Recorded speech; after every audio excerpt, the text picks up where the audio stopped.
নমস্কার বন্ধুরা, সুমির হেসেলে আপনাদের সবাইকে স্বাগত। আশা করি সকলে সুস্থ আছেন, ভালো আছেন। আজকে আপনাদের সঙ্গে শেয়ার করব বাড়িতে খুব সহজে কি করে চিকেন পোলাও বানিয়ে নেওয়া যায়। খুব সুস্বাদু একটি রেসিপি এবং খুব সহজেই হয়ে যায়। রেসিপিটা যদি আপনাদের ভালো লেগে থাকে তাহলে অবশ্যই একটা লাইক করতে ভুলবেন না। আর আপনি যদি আমার নতুন বন্ধু হয়ে থাকেন তাহলে চ্যানেলটিকে সাবস্ক্রাইব করে পাশে বেল আইকনটিকে অবশ্যই ক্লিক করে দেবেন। চলুন তাহলে রেসিপিটা দেখে নেওয়া যাক। এখানে আমি 500 গ্রাম চিকেন নিয়েছি, একটু বড় বড় সাইজের কেটে পরিষ্কার করে ধুয়ে রেখেছি। এবার এই চিকেনের মধ্যে দিয়ে দেব হাফ লেবুর রস। লেবুর রস যদি না থাকে তাহলে 1/4 টিস্পুনের মতন ভিনিগার এর মধ্যে অ্যাড করতে পারেন। সাথে দেব হাফ চামচের মতো নুন, হাফ চামচ কাশ্মীরি লঙ্কার গুঁড়ো, 1/4 টিস্পুন গোলমরিচ গুঁড়ো, 1/4 টিস্পুন হলুদ গুঁড়ো। সাথে দেব আরও 2 টেবিল চামচ টক দই।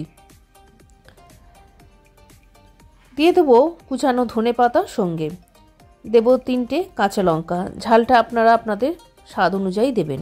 আমি এখানে 3টে কাঁচা লঙ্কা দিয়েছি।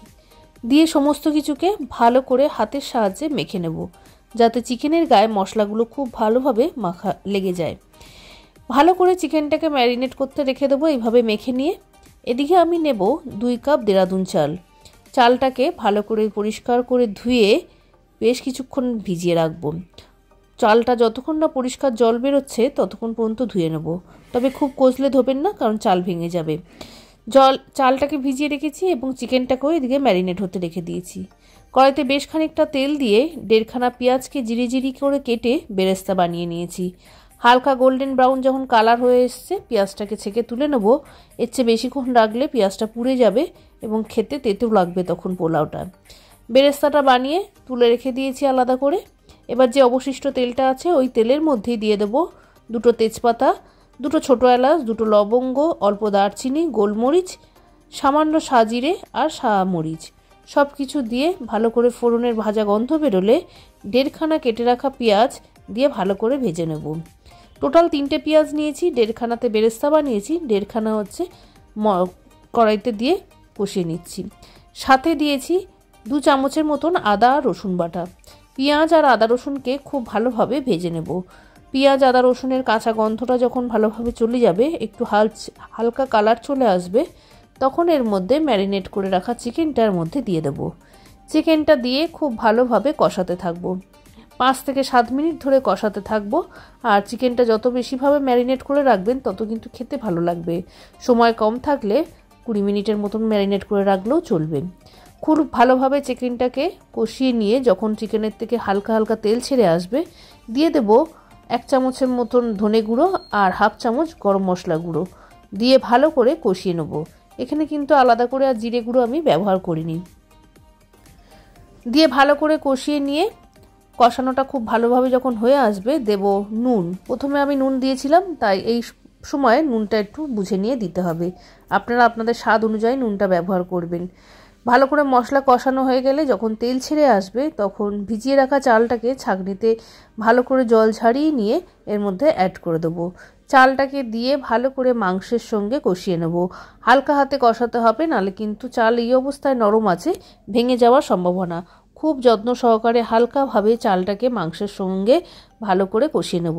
খুব ভালোভাবে কষাতে হবে, আর বেশি একদম ভেজে নেবেন না, তাহলে কিন্তু চাল আবার শক্ত হয়ে যাবে। ভালো করে নাড়াচাড়া করে নিয়ে এর মধ্যে দিয়ে দেবো জল। আমি এখানে 2 কাপ চাল নিয়েছিলাম, তাই 2 কাপ চালের জন্য আমি এখানে 4 কাপ জল নেব। 4 কাপ জলের মধ্যে 3 কাপ জল ব্যবহার করেছি, 1 কাপ দুধ ব্যবহার করেছি। 1 কাপের থেকে সামান্য একটু কম দুধ ব্যবহার করবেন। দিয়ে সাথে দিয়ে দিয়েছি সামান্য ধনে পাতা আর দিয়েছি 2টো কাঁচা লঙ্কা। হালকা হাতে একটু নাড়াচাড়া করে দেবো সমস্ত কিছু দিয়ে। এবারে এর মধ্যে আমি দিয়ে দেবো স্বাদ মতন চিনি। চিনিটা অপশনাল, আপনারা যদি বাদ দিতে চান দিতে পারেন। 1 চামচ ঘরে বানানো ঘি, সমস্ত কিছু দিয়ে হালকা করে নাড়াচাড়া করে আমি এটাকে গ্যাসটাকে একদম সিম করে 10 মিনিট স্টিমে রেখে দেব। এই প্রসেসটা আপনারা প্রেসার কুকারেও করতে পারেন। সেক্ষেত্রে এখানে আপনারা 2 কাপ যেহেতু চাল আছে, সেক্ষেত্রে 2.5 কাপ থেকে 3 কাপের মতন জল দিলেই কিন্তু হয়ে যাবে। আর যেহেতু আমি এটা কড়াইতে রান্না করছি, তাই এখানে 4 কাপ দিয়েছি।